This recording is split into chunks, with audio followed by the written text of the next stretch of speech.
Hey everyone, I'm back, and today we're going to be talking about Send Help. And this movie came out in 2026, directed by Sam Raimi, who's made some very fun movies that I enjoyed, like the Evil Dead trilogy and Spider Man trilogy, Drag Me to Hell, Darkman, The Quick and the Dead.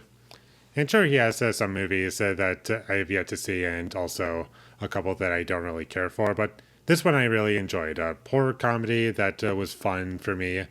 It's his first horror movie since Drag Me to Hell from 2009.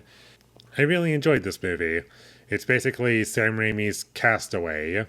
And if that sounds interesting to you, then check it out based on that alone. And I like how this movie is shot. It definitely feels like it's a movie from Sam Raimi, also with the editing and how scenes are cut together. And I do like how the comedy is utilized in this film, and it definitely adds to the experience a lot. And this movie is 2 hours long, and I was never bored at any point.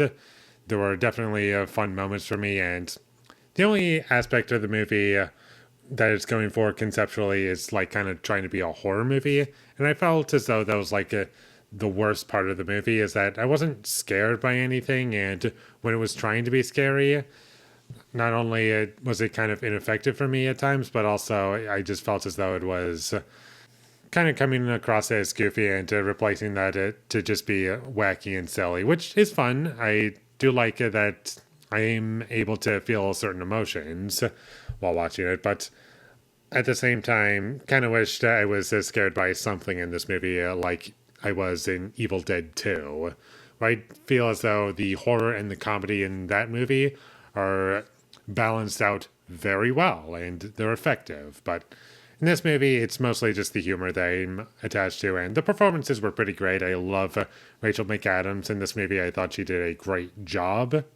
And Dylan O'Brien, he was pretty funny in the movie as well. And I love the character dynamics and how they pretty much just hate each other. And Dylan O'Brien's constantly trying to screw over Linda Little. That's the character's name that Rachel McAdams plays, Linda Little. The way he said that this movie approaches that stuff, I found to be very entertaining. One thing that I did enjoy was at times when Linda would kind of just talk to herself as though she had a split personality, but I do find that to be kind of funny and enjoyable, and I like where they take stuff like that, and I did like what the movie did with her character. And the movie also got to the island pretty quickly. It was like no longer than half an hour in, and we were already there. I was like, wow, this is going by pretty fast. And I really enjoyed the third act of this movie. I felt as though it was a lot of fun and satisfying to watch almost. But what I will say is that I do feel as though the ending for this movie was abrupt. Not going to say why because I don't want to spoil anything, but I do feel as though that was one of the weaker parts of this movie for sure. The movie did kind of lose me a bit in the middle simply because it started to feel just like a generic survival movie instead of like a Sam Raimi movie. I was like, you're kind of losing me a bit, but then it got me right back into it not too long after, and that stuff was fun. And also, the visual effects in this movie looked kind of silly. Like, especially the boar, that didn't look great or real or part of the environment, but luckily it's not in the movie too much. And overall, this was a fun movie for me. One, I guess, criticism some people I can see walking away from this movie will probably have is that this movie doesn't really keep track as to how long these characters are on this island, like really at all. Sometimes they guess, but you don't really get an exact measurement. And also, I did like the music in this movie, composed by Danny Elfman. I do feel as though the music in this movie was better and more memorable than a lot of scores that he's composed as of late.